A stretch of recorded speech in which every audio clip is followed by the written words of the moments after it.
Bonjour. Avant toute chose, je voudrais m'acquitter d'un devoir de civilité, celui de vous saluer naturellement, mais aussi de remercier les organisateurs de ces colloques. De manière particulière, je remercie le professeur Achille qui a demandé ma contribution.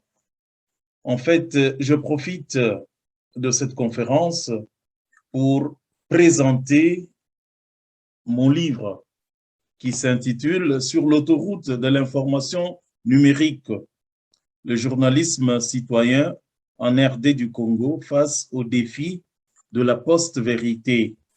Mais avant celui-là, il y a une version précédente qui s'intitule Le journalisme citoyen en RD Congo à l'heure de la désintermédiation, le spectre d'un monde sans journalistes et le règne de la post-vérité.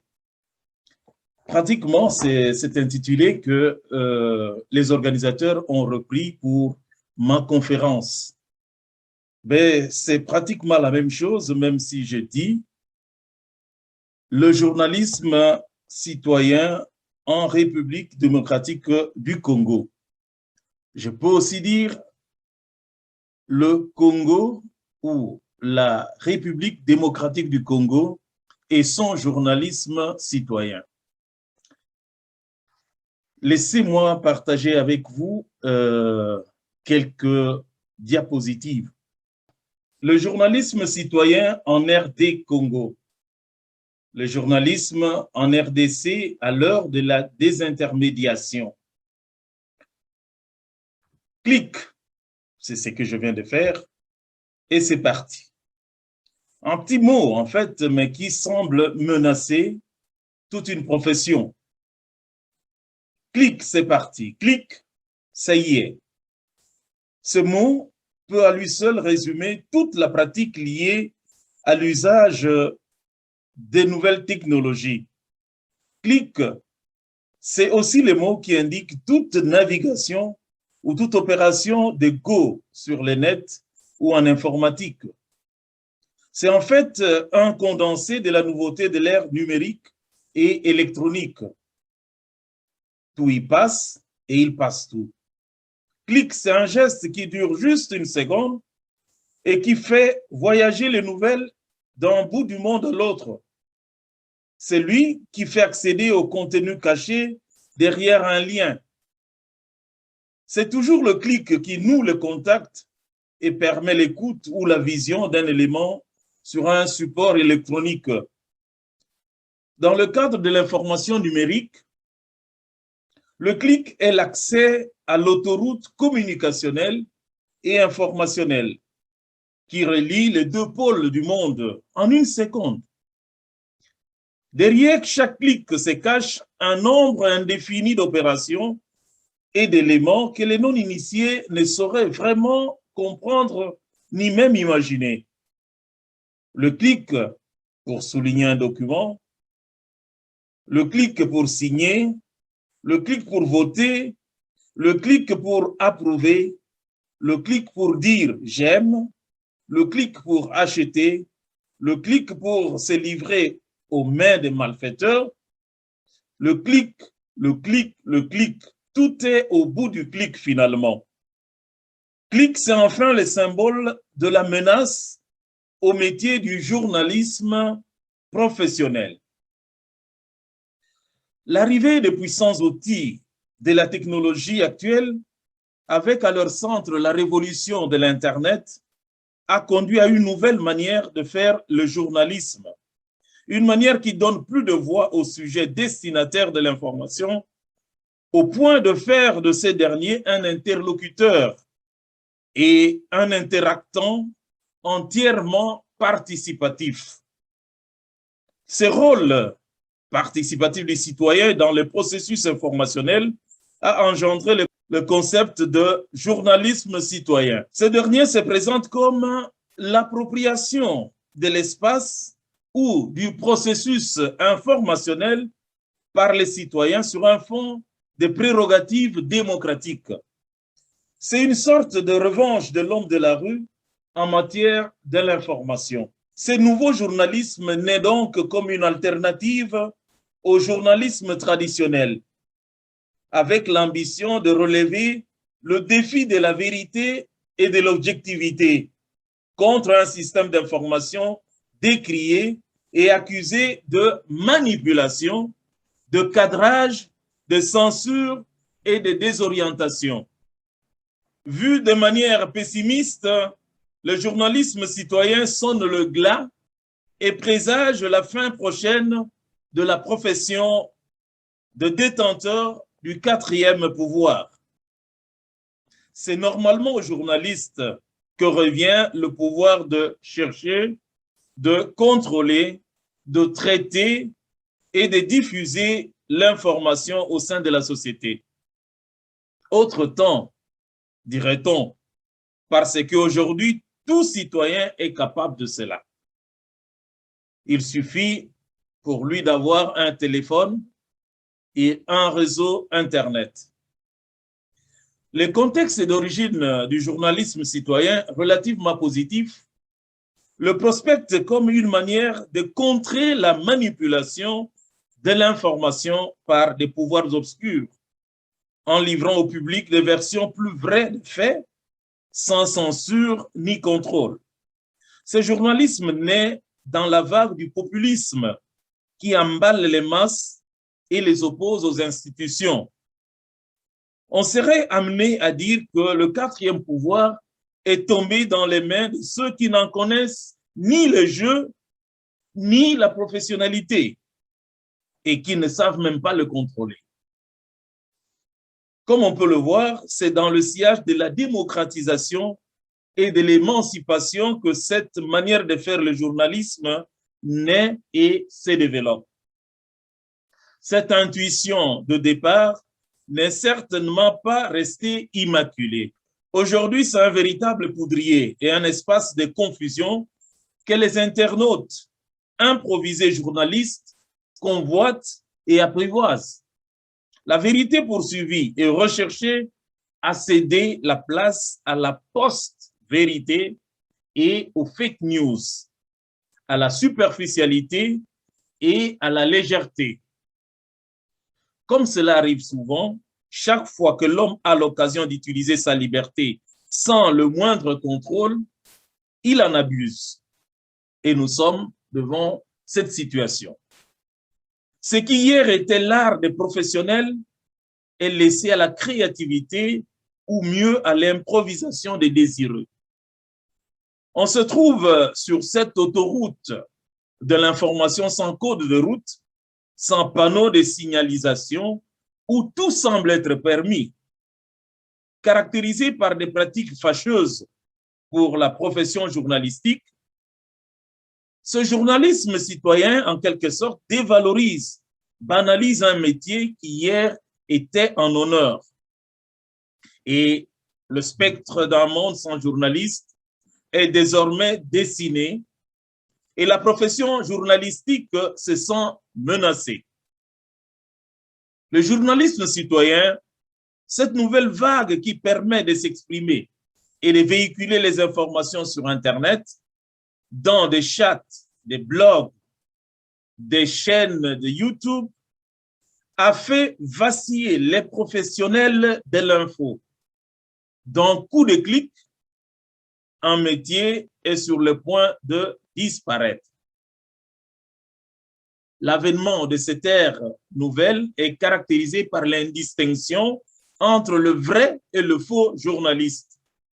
Le public qui doit apprécier, malheureusement, n'a ni formation ni critères objectifs pour le faire.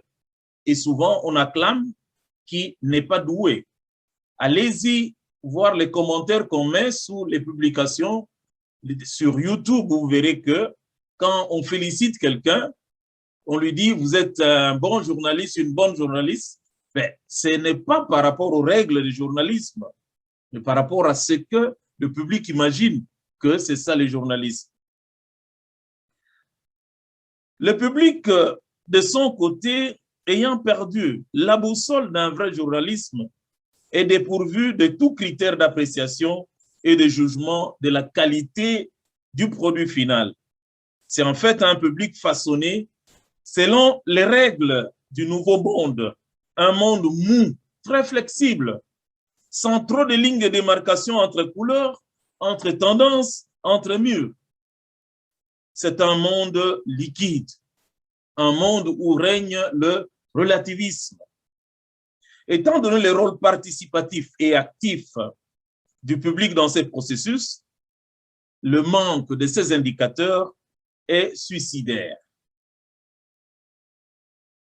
Ce nouveau journalisme est souvent amputé de ses deux jambes, à savoir les qualités essentielles de l'intelligence et les vertus éthiques. C'est un journalisme amputé de ses deux jambes.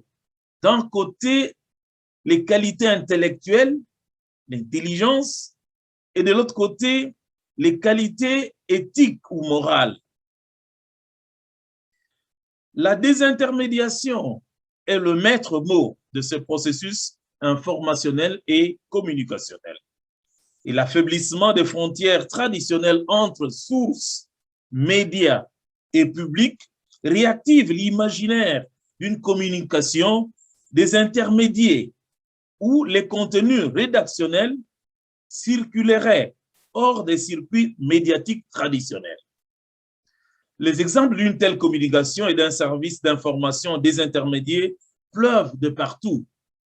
Chaque haut personnage, politique surtout, dispose désormais d'un compte Twitter, d'une page Facebook, à partir de laquelle il donne les informations qui le concernent, construit et vend son image. En fait, on parle de la e-reputation. Étale sa vision politique, attaque ses adversaires, se justifie, fait les éloges de son action, ainsi de suite. Évoquons rapidement le contexte de tout ceci. Il s'agit en fait du règne numérique et de la modernité liquide.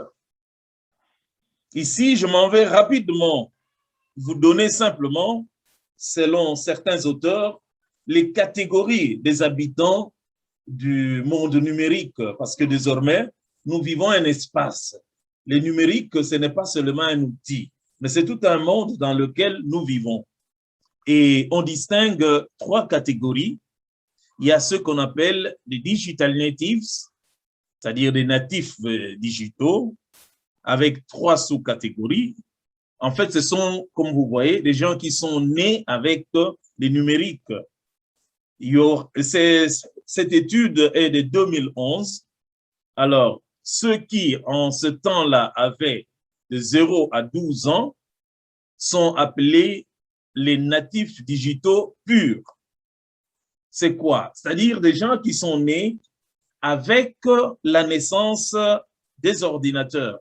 C'est-à-dire que l'ordinateur comme tel dans sa forme actuelle naît aux États-Unis vers les années 1987 et en Europe c'est vers 1990. Donc ceux qui naissent en ce moment-là, on les a appelés les natifs digitaux purs. Ceux qui en ce moment-là, en 2011, avaient de 12 à 18 ans, on les appelle les millénaires. Et puis, la troisième catégorie des digital natives, c'est les natifs digitaux et impurs, disons comme ça, quasi natifs digitaux, c'est-à-dire ceux qui en 2011 avaient de 18 à 25 ans. Donc, quand les ordinateurs arrivaient, eux avaient déjà plus ou moins 11 ans.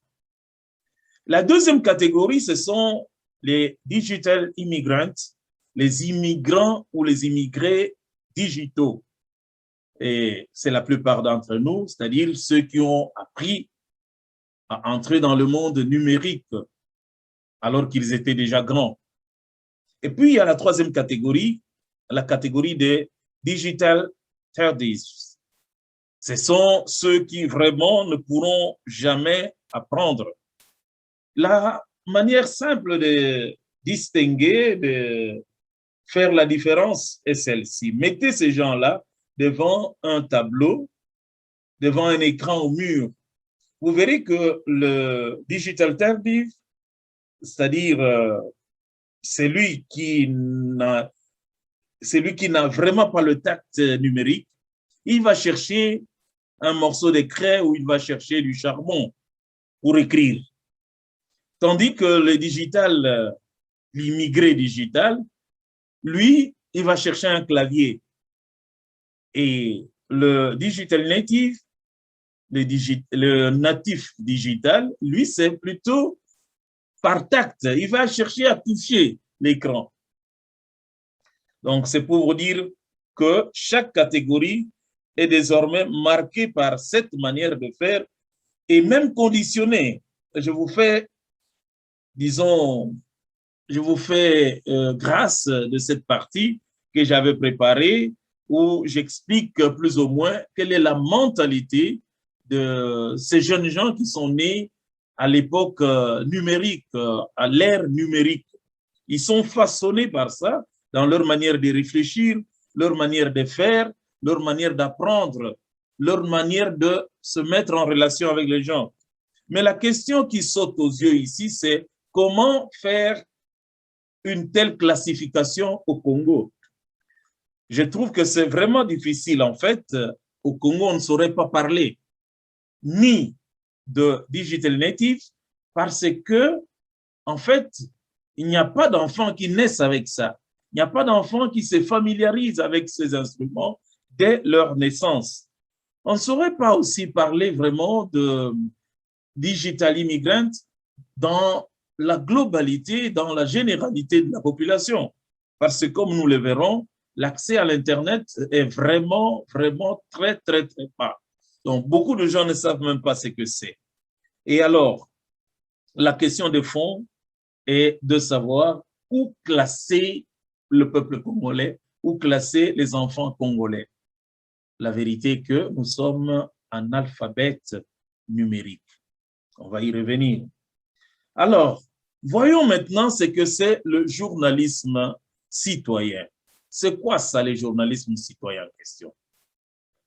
L'émergence du journalisme citoyen s'inscrit dans un contexte socio-historique spécifique, caractérisé par la remise en question des médias et du journalisme traditionnel, et de même que par les bouleversements occasionnés par la révolution numérique. Les citoyens des démocraties occidentales ont progressivement développé un regard critique et distancié sur les médias. L'accentuation de ces processus, plus visible grâce à l'ouverture de l'espace public suscitée par l'arrivée de l'Internet, révèle le contexte de méfiance actuelle vis-à-vis des grands médias d'information, méfiance qui se rajoute au désir individuel de devenir soi-même un commentateur de la vie publique. Deux éléments auront ainsi occasionné la naissance du journalisme citoyen. D'abord, cette sorte de crise morale des médias ayant ainsi conduit à la perte de confiance du public à l'endroit des médias.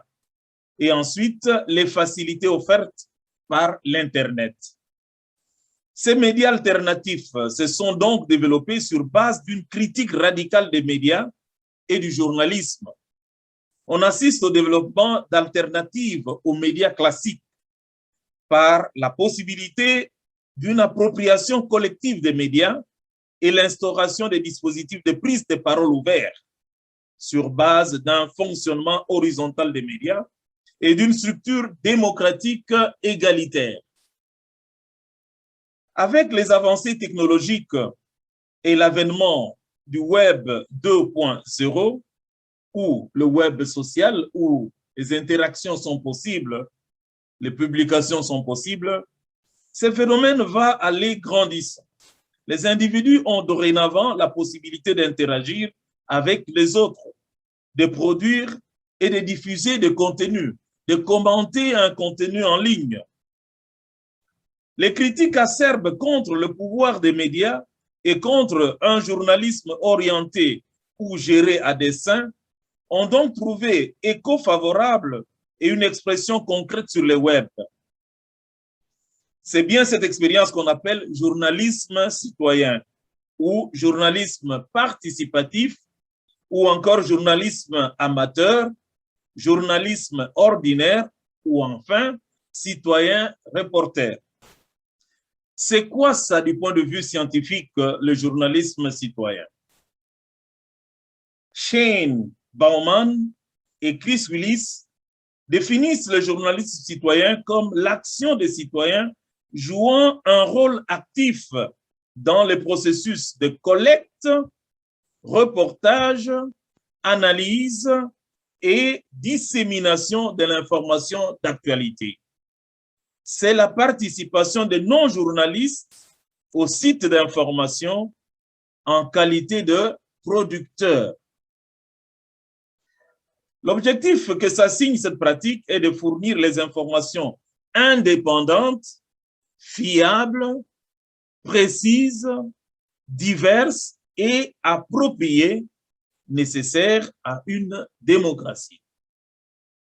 Ce qui, hier, faisait partie de l'expertise des journalistes professionnels, c'est-à-dire la collecte, le traitement, la production et la diffusion de l'information, est devenu le fait de tout citoyen. Il s'agit d'offrir aux citoyens ordinaires, normaux et même les plus marginalisés un moyen d'expression. Tout le monde peut parler. Et ce qui est grave, c'est que sur cette place publique, tout le monde a le même droit à la parole. Le prix Nobel comme le plus grand idiot. Tout le monde parle de la même manière. Et parfois, on applaudit l'idiot. Il y a beaucoup d'études, beaucoup de sondages, beaucoup de recherches. Par exemple, je me rappelle qu'une fois, nous avons mis en ligne 2 commentaires. Le commentaire d'un professeur et les commentaires d'un jeune homme de la rue sur un sujet.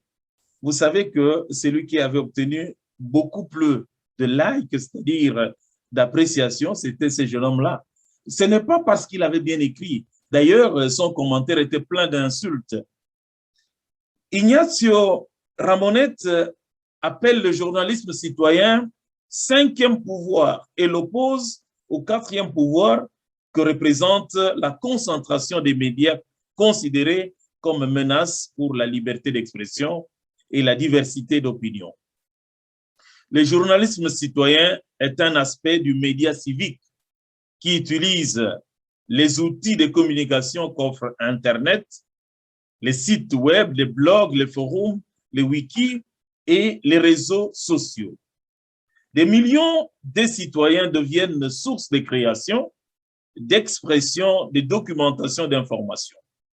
Du rôle de récepteur naïf, passif, les citoyens ordinaires passent à celui d'émetteur.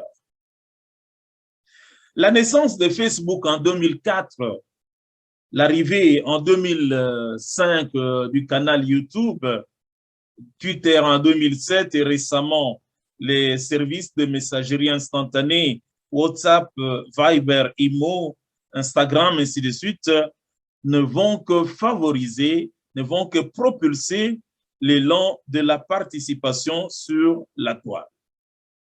En réalité, c'est en 2000 que le journaliste sud-coréen Oh Yeon-ho crée son site appelé Oh My News, où il implique, où il demande à certains professionnels et non professionnels de l'information de former cette sorte de plateforme pour partager les informations de manière directe, vraie, sans censure.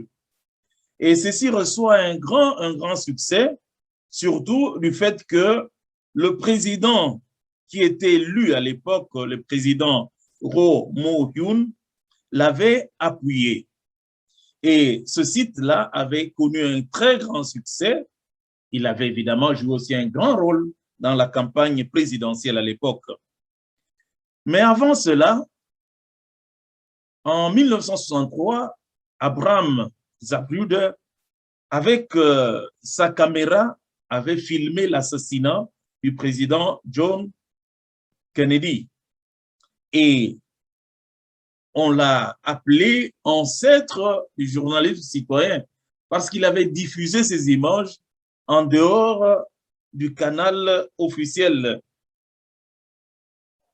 En 1990, par contre, c'est l'année du début et, disons, de l'émergence du phénomène d'autopublication qui va s'amplifier surtout avec l'attentat du 11 septembre 2001. Il y a aussi le phénomène des war blocks où les militaires, surtout engagés, les militaires américains engagés en Irak, commencent à produire, à donner une version des faits, une version bien différente de ce que les médias officiels racontent. Voilà donc s'est développée cette tendance de vouloir contourner les médias officiels qu'on attribue, disons, à certains groupes influents qui manipulent, qui orientent, qui désinforment à leur fin. Ceux qui utilisent l'information, qui utilisent les médias pour atteindre des fins capitalistes. Et alors, tout cela va se développer au point d'engendrer des sites, des blogs qu'on a appelés des blogs citoyens. Par exemple, Oui de Média, ou encore la révolte du prolétariat. Mais le plus grand de ces sites-là du journalisme citoyen, c'est par exemple l'Agora Vox. C'est, je crois, le premier et le plus grand en Occident. Sur l'espace numérique occupé par les Congolais de la RDC, je crois, selon des recherches encore en cours, un seulement sur 100 qui publie en ligne, un seulement est vraiment journaliste. Et là encore, il faut voir quel journaliste. La République démocratique du Congo et son journalisme citoyen. Faut-il parler du journalisme citoyen ainsi décrit dans le contexte congolais? Nous serions tentés de répondre par le négatif. Il manque un élément important dans ce faire, la participation du citoyen. Ceci est dû tout d'abord au faible accès des Congolais à l'Internet. Aujourd'hui, on dit que c'est plus ou moins 19%, mais avec beaucoup de doutes, parce qu'il y a 2 ans, c'était 5% seulement qui avaient accès à l'Internet. L'analphabétisation et l'ignorance d'une bonne partie de la population, le faible niveau d'instruction, l'impréparation à s'exprimer et à faire un raisonnement devant les autres, l'inculture politique et historique sont autant d'éléments qui excluent une grande majorité des citoyens au débat public. L'explosion des sites et des blogs et maintenant des chaînes YouTube, commencée timidement vers les années 2009 et accentuée au fil du temps, coïncide avec un certain combat politique contre le régime. Hier, c'était contre le régime de Kabila. Aujourd'hui, c'est contre le régime de Tshisekedi. Maintenant, il se dessine très clairement 2 tendances. Quand vous observez les médias en ligne, disons tous ces blogs ou les chaînes YouTube de l'espace du journalisme citoyen congolais, 2 tendances se dessinent, pro ou contre le pouvoir.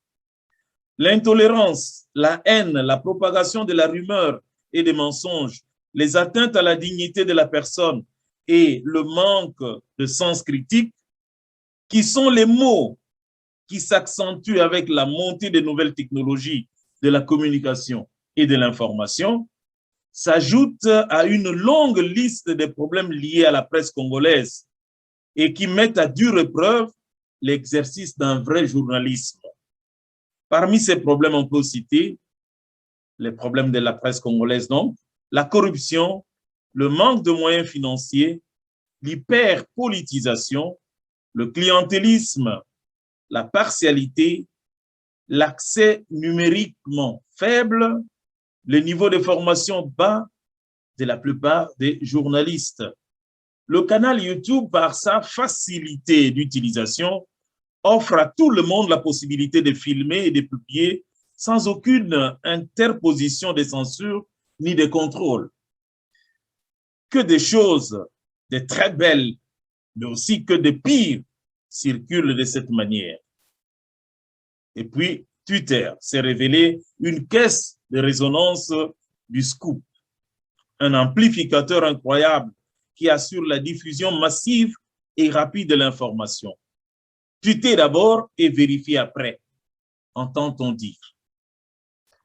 Cette ère digitale est troublée où journalistes, blogueurs et utilisateurs des médias sociaux de tout poil sont considérés sur le même pied et peuvent prétendre faire l'information pour la simple raison qu'ils ont accès facilement aux magiques véhicules de communication et qu'ils peuvent être sûrs d'atteindre un public potentiel. Il reste peu de place pour l'information professionnelle. Il y a autant de sources de nouvelles qu'il y a d'individus branchés sur les réseaux sociaux. Il y a plus d'informateurs amateurs qu'il n'y a de professionnels de l'information. Le problème est que parfois, les journalistes dits professionnels recourent à la toile comme source. Et une enquête en cours démontre que plus ou moins sur 100 publications en ligne, il y a un seul journaliste. Donc, sur 100 personnes qui publient en ligne au Congo, sur 100, c'est peut-être un seul journaliste. Alors que la proportion aux États-Unis, il y a 4 ans, c'était que sur 20 personnes, disons, sur 20 personnes, il y avait 4 journalistes et 16 non-journalistes. Devant un tel défi, les vrais journalistes doivent intégrer l'espace web avec détermination et revoir à la hausse les critères d'exigence de leur métier. Une analyse sérieuse de tout ce qui est publié démontre que le journalisme, comme toutes les professions qui se respectent, ne s'improvise pas. Vous avez déjà vu quelqu'un qui s'improvise médecin? Vous avez déjà vu quelqu'un qui s'improvise avocat? Pourquoi alors penser qu'on peut s'improviser journaliste? Il faut rendre justice aux gens qui font 5, 6, 7 ans à l'université pour décrocher un tel titre. Évidemment, on peut apprendre, on peut avoir une autre formation de base et devenir aussi un très grand journaliste, pourvu qu'on apprenne et qu'on l'exerce avec professionnalité. L'information en ligne en contexte congolais se mesure au défi de la vérité, de la post-vérité. Il s'agit bel et bien d'un moyen efficace pour contourner les mensonges, les montages et les censures qui caractérisent les médias traditionnels du fait de leur ultra-politisation et de leur penchant idéologique affiché. Le journalisme citoyen congolais est une alternative aux médias officiels qui sont en général des caisses de résonance du pouvoir en place. Par ailleurs, dans un contexte où la plupart de ces publications online sont l'expression d'un combat politique, les contenus de l'information numérique versent souvent dans la passion, impliquant ainsi la post-vérité, c'est-à-dire la vérité émotive, qui n'est pas fonction de l'objectivité des faits. C'est une vérité qui suit les états d'âme du public. Dans ces cas, l'information répond au goût, aux humeurs et s'adapte aux attentes des destinataires.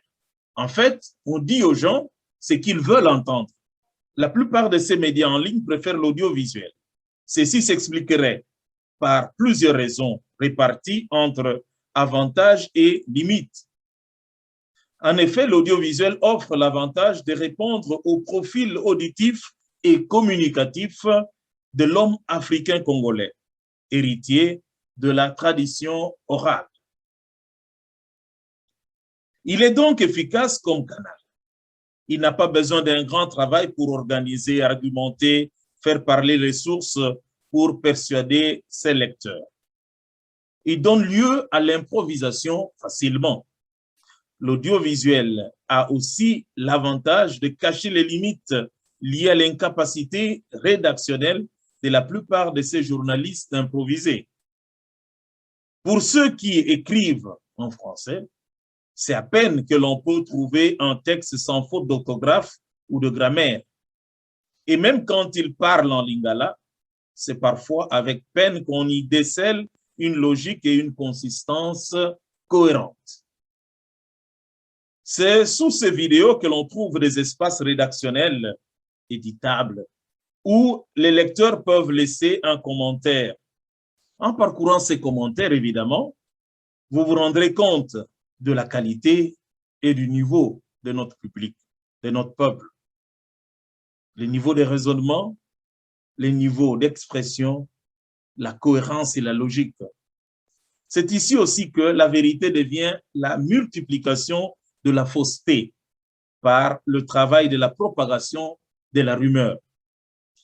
Soit dit en passant, les éléments audiovisuels sont certainement intéressants et rendent vivants les récits. Mais dans la perspective de la recherche historique, ils ne permettent pas un travail facile. Jusqu'à la preuve du contraire, la science se cache toujours dans les écrits. Entre chroniqueurs de musique, prédicateurs évangéliques et politiciens, s'érige une quatrième catégorie des orateurs congolais, celle des journalistes prédicateurs. Ceux qui parlent devant une caméra, s'exhibant en monologue entre un reportage et une interview, quand il y en a, avec un discours apparemment rangé derrière l'intérêt du peuple. Ils développent leur discours à partir des faits d'actualité, évidemment. Du point de vue de genre rédactionnel, un tel journalisme est difficile à être situé et à être classé. Si on nous passe l'expression, nous pourrions parler du preaching journalisme, la prédication journalistique. L'expression est nôtre. Il faut souligner le caractère atypique et original de cette manière de faire du journalisme, où la personne du journaliste, entre guillemets, est souvent au centre de l'exercice supposé impersonnel.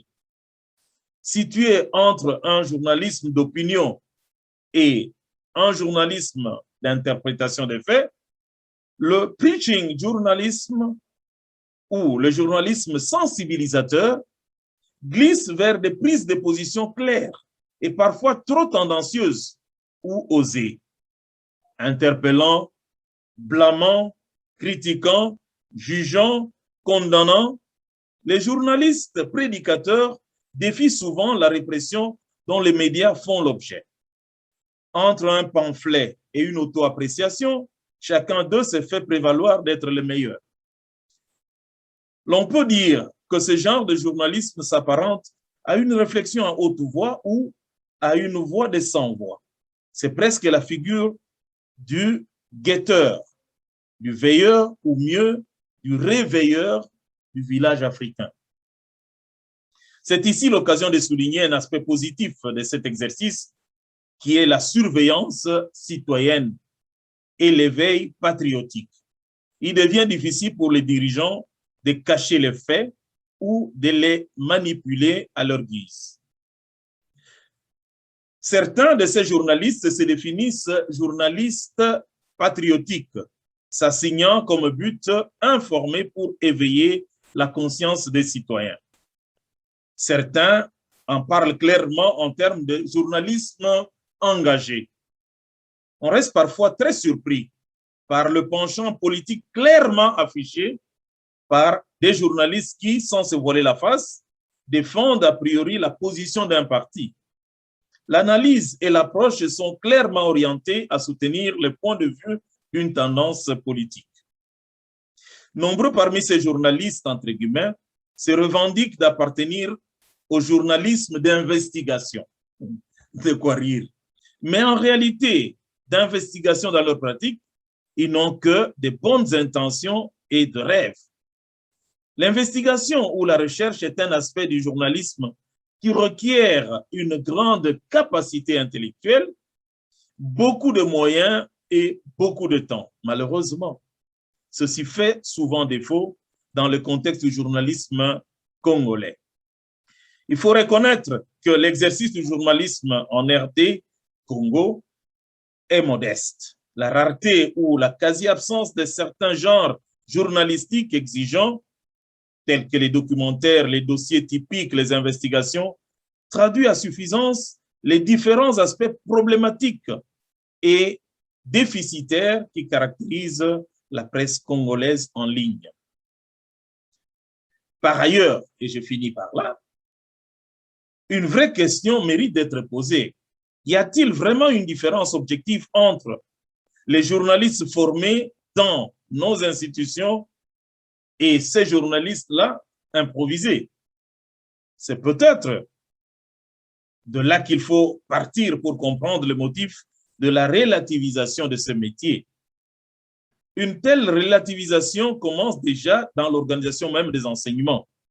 Quand on pense que la communication n'est pas en réalité une branche spécialisée, mais bien une sorte de convergence de plusieurs disciplines et que tout spécialiste y est le bienvenu, pourvu que sa discipline s'y rapproche tant soit peu. C'est aux journalistes et aux communicateurs formés de mettre à nu l'amateurisme et l'ignorance des journalistes autoproclamés en étalant sur les mêmes canaux, c'est-à-dire sur Internet, la dextérité de leur professionnalisme. La valeur citoyenne de ce journalisme ne saute pas aux yeux. Il reste largement discutable. En nous référant à la mission civique et citoyenne du journalisme, nous pouvons constater que le journalisme congolais est cloîtré aux questions politiques, bien que l'environnement congolais offre le réel besoin d'un travail journalistique élaboré qui puisse contribuer au changement social, ouvertement rangé derrière une ligne politique pour ou contre le pouvoir en place, souvent avec un certain déficit des capacités intellectuelles, morales et civiques. Ce journalisme s'adresse à un public numériquement limité et sans grand esprit critique. Puisque nous nous sommes montrés très critiques à l'endroit du journalisme citoyen congolais, il convient de rappeler en passant en quoi consiste alors le travail du journaliste. Évidemment, ici, il y aurait beaucoup à dire. Si vous avez l'occasion de trouver ces livres-là, il y a tout un chapitre sur le journaliste et son travail, où on explique qu'est-ce qu'un journaliste doit faire, mais aussi le genre journalistique. Le journaliste doit produire l'information avec ce qu'il voit, ce qu'il entend, ce qu'il lit et ce qu'il découvre. Quand il transmet les faits qu'il observe, il donne une forme à son exposé. C'est en fait ça même la définition de l'information. Mettre en forme, informatio, informe. Répondre aux interrogations, aux questions qui surgissent autour de ce qui arrive. Expliquer pour donner plus de détails comme réponse aux questions complémentaires. Commenter et interpréter pour mettre en contexte afin d'orienter l'opinion du public vers un jugement des valeurs. C'est quoi son travail? D'abord, informer. Et informer, c'est donner des renseignements. Il y a toujours 4 questions élémentaires. Qui, quoi, où, quand? La réponse du journaliste est aussi élémentaire que chacune de ces interrogations. On renseigne en racontant. C'est là qu'il y a la narration comme brève ou comme récit. On renseigne en décrivant. C'est là qu'on parle de reportage.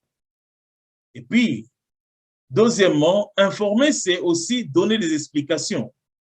Et là, s'ajoutent 2 autres questions, comment et pourquoi. On explique en analysant, l'analyse. On explique en faisant analyser, c'est l'interview. Troisièmement, informer, c'est fournir des interprétations.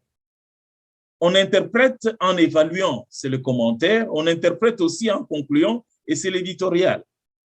De ceci ressort évidemment la différence ou le classement des genres journalistiques. Il y a le journalisme d'investigation, le grand reportage, le journalisme d'actualité, le journalisme scientifique, sportif, mondain, politique, religieux, ainsi de suite. Cependant, l'activité principale d'un journaliste consiste toujours à collecter, vérifier, commenter des faits pour le porter à l'attention du grand public à travers les médias. Suivant les genres rédactionnels, on distingue le reportage, l'enquête, l'éditorial, l'analyse, le commentaire, le portrait, l'interview, le billet, le compte rendu, la chronique, et on passe. De toute façon, arrivons à la conclusion. L'espace web, c'est désormais un espace de vie où nous devons habiter. Alors, il faut chercher à s'y installer en homme civilisé. Malheureusement, de la même manière que nous polluons notre espace de vie quotidienne, regardez notre université, c'est de cette même manière-là aussi que nous polluons l'espace web. Il y a une urgence de propriété il y a lieu de faire la propriété dans l'espace web, comme nous faisons exactement la propriété dans nos maisons. Il faut savoir lire et s'informer en ligne. Il y a des conseils, il y a des règles par rapport à ça. Et puis, pour un journalisme citoyen positif, d'abord, nous, du métier, c'est-à-dire les journalistes, il faut procéder par l'intégration, c'est-à-dire être dans l'Internet et se réapproprier cet espace. L'espace qu'on vous a volé, qu'on vous a dérobé. Amener toutes les règles professionnelles pour imposer un travail de qualité. Mais pour cela, il faut être formé. Il faut du professionnalisme. Et puis, il faut aussi de la régulation et la réglementation. La réglementation, c'est-à-dire que l'État doit donner des règles. Et ici, en ce qui concerne la communication en ligne, il n'y a pas encore vraiment un code précis, mais aussi faire le suivi, le monitoring. Il faut aussi l'éducation et la formation de la population en général, une sorte de civisme informationnel et politique. Et puis enfin, le bon sens. Ici, je voudrais dire ceci. Est-ce qu'on doit tout publier? Maintenant, le débat qu'il y a entre la vie privée, entre le droit à l'information et la liberté du journaliste, il faut savoir balancer. La réponse est le bon sens. Il faut faire passer toute information à ces 4 filtres. D'abord, le filtre de la vérité. Est-ce que c'est vrai? 2, le filtre de la bonté. Est-ce que c'est bon pour les gens? 3, le filtre de l'utilité. Est-ce que c'est utile? Est-ce qu'ils ont besoin de ça? 4, le filtre de l'opportunité.